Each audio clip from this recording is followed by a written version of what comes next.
എത്തി നോക്കണ്ട, വരി ഇങ്ങോട്ട് തന്നെ പറഞ്ഞു. ഹലോ ഹലോ, ഇതാരാ? ഇതെന്റെ കസിനാ അമ്മൂമ്മേ, ബെൻ ജോൺസൺ. ഹായ് അമ്മൂമ്മ. അമ്മൂമ്മ താങ്ങൂല, പാവമാണ്, പ്രായമാണ്.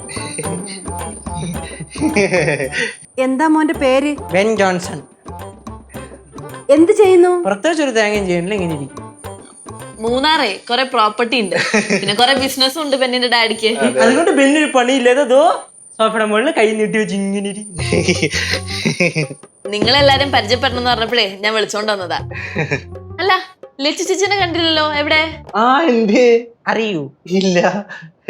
അല്ല ലച്ചു, സിദ്ധുവിന് ഫോൺ ചെയ്തോണ്ടിരിക്കുന്ന. അവര് തങ്ങളെ എന്തോ ചെറിയ പ്രശ്നം, അത് ഇതുവരെ തീർന്നില്ലെന്നേ. உங்களுக்கு குடிக்கிறதுக்கு டீ காஃபி ஏதாவது எடுக்கட்டா? അയ്യോ അതൊന്നും വേണ്ട, കഴിക്കാനൊന്നുമില്ലേ? இருக்கு, தோசை சம்மந்தி இருக்கு. അയ്യേ, നിങ്ങൾ അതൊക്കെയാണ് കഴിക്കണത്? കോഴി മട്ടൻ ആടൊന്നും ഇല്ലേ? മട്ടനും ആടും ഒന്നാന്ന് ആരൊന്ന് പറഞ്ഞു കൊടുക്കൂ. ബെന്നി മാമ, അല്ല ബെന്നി ചേട്ടാ, നമ്മളെ ഇന്ന് ഇവിടെ പച്ച വെള്ളം പോലും കുടിക്കില്ല. ഇന്ന് ഒരു ദിവസം മൊത്തം നമ്മളെല്ലാം പട്ടിണിയാ, വ്രതവാ. അങ്ങനെ തന്നെ വ്രതം. ഒരു ദിവസമൊക്കെ എങ്ങനെ ഭക്ഷണം കഴിക്കാണ്ടിരിക്കണേ? എനിക്കതിങ്ങ അരമണിക്കൂർ കൂടുമ്പോ എന്തേലും കഴിക്കണം. അത് കണ്ടപ്പോഴേ മനസ്സിലായി ഒരാഹാരപ്രിയനാന്ന്. ചെറുപ്പം മുതൽ ഇങ്ങനെയാ അമ്മൂമ്മേ. പിന്നെ അമ്മൂമ്മക്ക് ഒരു കാര്യം അറിയോ? പണ്ട് ചെറുപ്പത്തിലേ എന്നെ ബെന്നേട്ടനെ കൊണ്ട് കെട്ടിക്കണം എന്നായിരുന്നു ഡാഡിയുടെ പ്ലാൻ. അതൊക്കെ ഒരു കാലം. എന്നിട്ട് എന്ത് പറ്റി? എന്റെ ഡാഡി പറഞ്ഞു ഇവളുടെ ഡാഡിക്ക് എന്റെ ഡാഡി എത്ര പൈസ അല്ലാന്ന്, അതുകൊണ്ട് വേണ്ടാന്ന് വെച്ചു. അപ്പൊ മോനെക്കാട്ട് കാശുള്ള പണിനെ മോൻ കെട്ടത്തോളം തീരുമാനിച്ചോ? ഞാനല്ല, ഡാഡി. ഡാഡി കേട്ടാനാണ്? അല്ല, കെട്ടണത് ഞാൻ, തീരുമാനം ഡാഡിയുടെ. പിന്നില്ലേ യേശു, പണ്ട് ചെറുപ്പത്തില് നീയും അലീന ഫ്രാൻസിസും എങ്ങനെയായിരുന്നോ അതേപോലെയായിരുന്നു ഞങ്ങള്. ഇവിടെ നിന്നിട്ടേ കാലെന്തോ ഭയങ്കരമായിട്ട് കിഴക്കുന്ന പോലെ.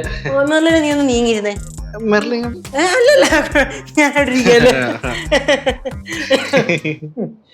ബെന്നേട്ടൻ എവിടെ വരെ പഠിച്ചു?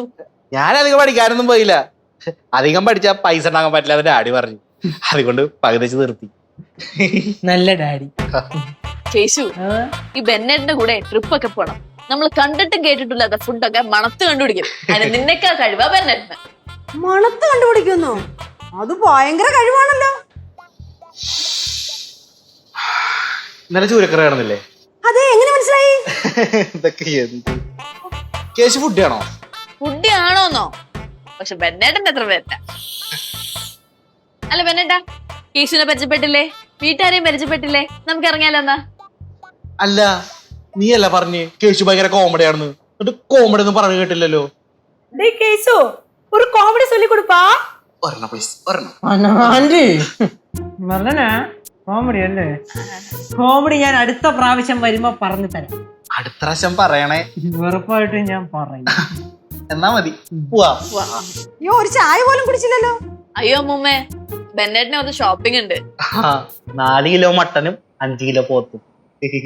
പിന്നെ അത് കഴിഞ്ഞ് ഞങ്ങൾക്കേ ഒന്ന് കറങ്ങാൻ പോവാന്ന് വിചാരിച്ചിട്ടുണ്ട്. നീ വരുന്നുണ്ടോ യേശു? ഇല്ല, നിങ്ങള് ബെന്നേട്ടനും കൂടെ പോയിട്ട് വാ. എന്നാ പിന്നെ ഇറങ്ങാം അല്ലേ? അപ്പൊ കേശു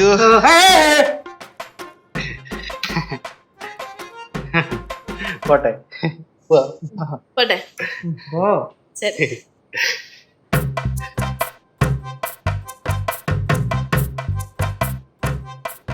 എന്തുവാടാ ഇത്? എന്തായാലും കൊള്ളാം കേട്ടോ. ഇതായി കൊള്ളാം. Kannan Devi Group presents West on Flowers Aka Ponnonakazha 2025.